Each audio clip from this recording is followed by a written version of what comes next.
Hi guys, in today's video I'm going to show you how you can set up alerts on Streamlabs. So first step you need to do is to download and open Streamlabs and log in into your Streamlabs account. So once you complete that, you simply need to click on sources, and here you need to click on the plus icon.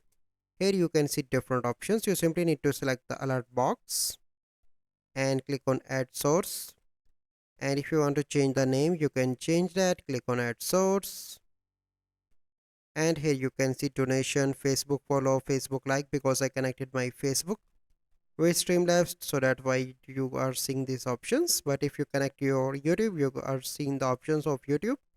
So if you want, okay, I want this, then you need to click on the close, and this is the alert box, and you can make it bigger or smaller and shown at the side. It is up to you.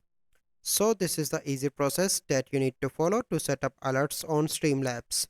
So I hope you find this video helpful. If you find this video helpful, must like this video, subscribe to our YouTube channel for future videos. We'll see you in the next video. Thank you. Have a good day.